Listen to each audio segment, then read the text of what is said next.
What's it gonna take? What's it gonna take to brick my PC while playing Minecraft? I play Minecraft a lot, I make no secret of that. We have, we used to have a public lobby that we played on quite a bit in the Discord server, which you can find in this video's description. But in this video, I want to find out what it takes to brick my rig. And we're talking specifically about that rig right there. That's my editing rig. And I use it for, handling all of my edits. I also game on it, and it's no slouch, right? I'll show you the specs in a minute. But I want to see, and I want to look at this from a PC tech guy's perspective, because a lot of Minecraft gamers have done this, but they haven't actually looked at the system utilizations. I want to see what exactly happens when we tack on mod after mod and enhance the textures and add shaders, etc., etc. What will happen to the system? Can we bottleneck the graphics card? In Minecraft Java Edition, that's a freaking difficult task, at least with vanilla stuff, but we're gonna load it up with a bunch of aftermarket gear and see what happens to it. I think you'll enjoy just watching my computer absolutely crap itself. It's gonna happen, folks. We're gonna do everything we can to make sure that our system craps itself. I'm ready to bring it to its knees. Are you ready? Stay with me. Be Quiet Silent Wings 4 offer incredible performance and no compromise silence thanks to 6 pole motors and minimal vibration. A new blade arrangement was engineered from scratch for extraordinarily high air pressure, and an all-black sleek design ensures they look fantastic, pun intended, in any PC build. Choose between 120 and 140mm variants, PWM or not, multiple mounting corners, and Pro models for an integrated 3-phase speed switch. Wrap it all up with a 5-year manufacturer's warranty, and you've got yourself one formidable fan. Learn more about Be Quiet Silent Wings 4s by clicking the link below. Right away, let me give you a quick rundown of my editing rig. And like I said, it's not like the craziest, $5,000 end-all be-all best system out there. In fact, I make it a point to not use the best hardware at my disposal just because I don't really need it. So I've got a 3070 in here. Perfectly fine. I mean, it's a great card, but it's not, it's not a 3090 Ti or anything like that, like some of you probably think it is. I'm using 11th gen Intel Core i9 11900K right now. I was on 12th gen, reverted back for reasons I'll explain in a separate video. But yeah, so it's not even the latest platform. I've got 32, I believe it's 32 or 64 gigs of DDR4. I think it's 32. And yeah, so I mean, it's a sweet rig for what it is, but it's certainly no, crazy ultra high-end system. So let's jump into it. If you want to follow along, I'm using Minecraft Java Edition 1.19.2. I'll have links to the shaders and things I equip in this video in the video description if you want to check those out. Just be warned, yeah, the frame rate will be absolutely awful. Hello there, this is me in Minecraft. I know, I spent a ton of time on this character. Really tell. Super original. Anyway, you can see that we've got our system utilizations here on the left side, and this is what I think is going to be super valuable to us as PC enthusiasts. We'll be able to see how our hardware here handles this game, because Java Minecraft, while it can be very, very fun, and I'm a Java guy, I don't really like the Bedrock version. Yeah, Java is just not really all that optimized in its vanilla form, even though we're pushing like 500 FPS here, which is freaking nuts. You can see that, well, I say that and that just lagged majorly. You can see that most of our CPU threads off to the left, remember this is an 8-core, 16-thread chip thanks to hyperthreading, are going unused. They're just kind of chilling, hovering around 0 to 5% or so, and that's what you'll find is the trend with much of Java Minecraft. And even if we do things as crazy as, I don't know, say detonate a bunch of TNT, you'll notice that system utilization, system resources, don't really spike all that much. You can see there's a small spike in additional CPU threads, but for the most part, it's not like anything super crazy is going on. Now we're gonna see what happens when all we do is switch between vanilla Minecraft and OptiFine, which is kind of a modified client of Minecraft. I don't know all the specifics about it. I don't really tweak too much with the vanilla stuff, but OptiFine adds a lot of graphical features. It changes utilizations and things like that. You could also use Sodium, which will, at least from what I've read, leverage the graphics card quite a bit more.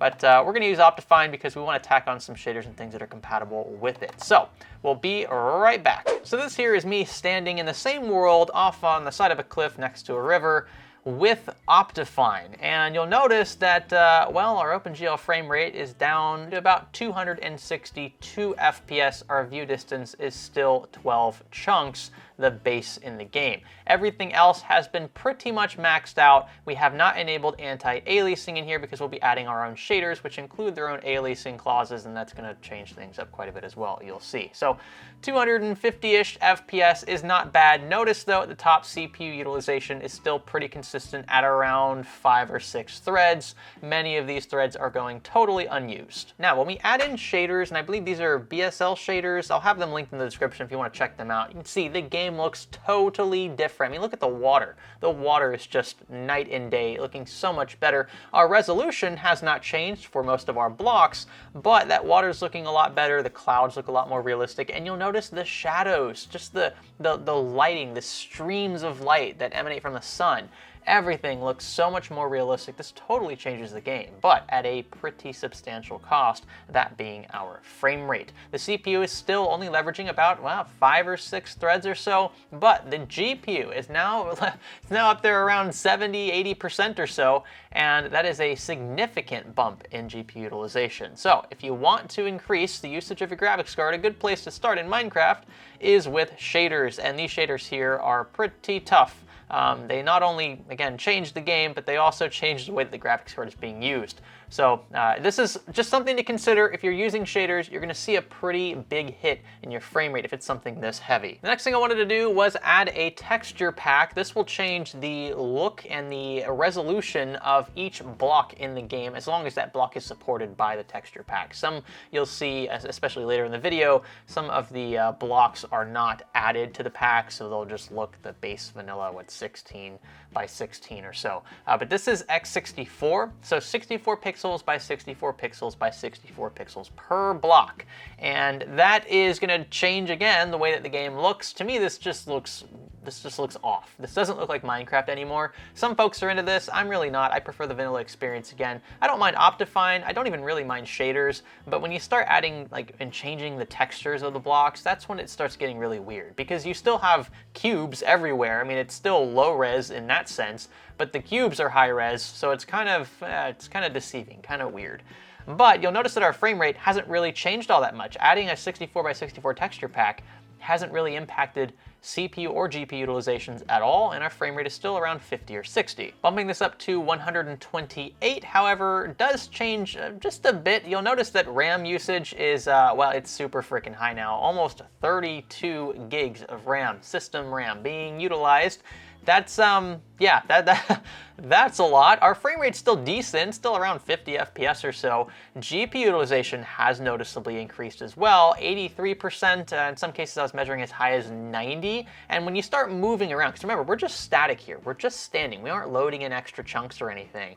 That's when the CPU and the GPU both really start to lag behind. Oh, but we aren't done yet, folks. We've still got a good ways to go. So remember, 128 by 128 pixels that you just saw, we're gonna bump that to 1024 by 1024. That is going to make this game look ultra realistic. Combined with the shaders and OptiFine, it's gonna make the game look awesome, but at what cost? Holy cow. Does this look different or what? Now, at the top of the screen, you'll notice that the vines on this tree in the jungle are still super low res, so obviously those haven't been added to this texture. I believe this is from Luna, and I had to pay for this as well. I had to join their Patreon.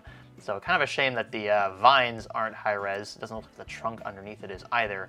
But look at these dang leaves. Holy cow, look at the grass. It looks like it looks like artificial grass. The resolution is so unbelievably high here. I can't make out individual pixels in these blocks anymore, which is super weird looking. And you'll notice off to the left, again, RAM usage, we're pretty much at 30 to 32 gigs. That's system RAM. GPU utilization, upwards of 90% or so. CPU threads, still the same number of threads are being used, anywhere between 5 and 6. And our frame rate has taken a massive plunge down to 14 FPS. We haven't even touched render distance yet, so the number of chunks that are loaded in right now is still 12, and we're only getting 14 FPS. while standing still, looking at the freaking ground. Imagine how much worse this is going to be once we start flying around. Heck, just walking on the ground is going to be very taxing for this rig. And you can see here that our frame rate has, well, it's dropped below 10. That's, that's for sure. We're still pegged on system RAM. CPU is really working now. Heck, loading in these chunks, that is what has increased CPU thread utilization here. Look, every single thread, all 16 of them are working tirelessly to bring these chunks into view. And that's actually dropped GPU utilization all the way down to like sometimes even 5%. I mean, it can't technically be 0%. It's still working somewhat to output the picture, but the CPU has picked up all the slack while moving with this max render distance enabled. 32 chunks, or I think 32 is what you can max it out in game. That is just insane. I've never seen Minecraft leverage this many threads in a CPU, let alone threads as powerful as those found in an 11900K from Intel. And heck, even standing still on top of a tree, you can see it's taking forever for those chunks in the background there over the water to load in. But our frame rate has dipped even harder. Standing still is making things worse for the rig. 2 FPS. Look at the leaves. They're supposed to be moving at the same time. They're supposed to be updating every frame, right? But these things are just skipping left and right, up and down, because the frame rate is so freaking low. At this point, we could be measuring in seconds per frame instead of frames per second, so this would be SPF. That's not good. This is totally unplayable. I mean, despite the game looking so good, especially in the jungles with the foliage, it looks awesome. The frame rate is certainly not awesome, and our CPU is just choking itself to death. This is not fun to look at. Well, okay, maybe I spoke a little too soon. This tree trunk looks freaking awesome. Just look at how detailed it is. It looks like an actual piece of wood. I could reach into the screen and grab this thing. Such a good looking texture pack when the textures are working. Of course, the vines aren't, they're off to the right. This is a loaded rig. Again, not ultra top of the line, but it is a high-end system, and we're only getting 19 FPS out of Java Minecraft. Our graphics card is sweating right now. I can't, and geez, when I start moving, I mean, what, 9 FPS? Like sometimes under 10, it's very difficult to look at the leaves while we're walking, because I mean, that just tanks the frame rate here. And look at our GPU utilization, 90%, 94%. That's totally maxing out our card here. I've never had my graphics card get this hot while playing Minecraft, and well, yeah, I'm not looking forward to keeping it this way. Let's just say that. You can see that us walking is actually leveraging some of those CPU threads a bit more as well. So when we're static, that's when the CPU tends to chill out. When we're moving, when the images are dynamic, and I've even got loaded chunks behind us coming in. So it's fully maxed out here. Even chunks we aren't looking at are being loaded. Anytime we move, those extra chunks need to be loaded in. That's just taxing everything.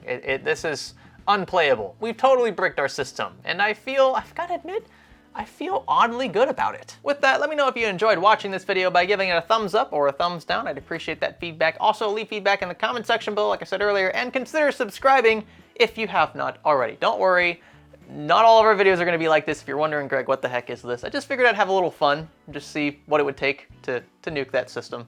And well, it didn't take too much. I think like 3 or 4 add-ons, and that was it. It was totally crapping itself. That was fun to see, at least from my point of view. So hopefully you felt the same. If not, you can leave that feedback. That's totally cool. Thanks again for watching. Stay tuned for the next one. My name is Greg. Thanks for learning with me.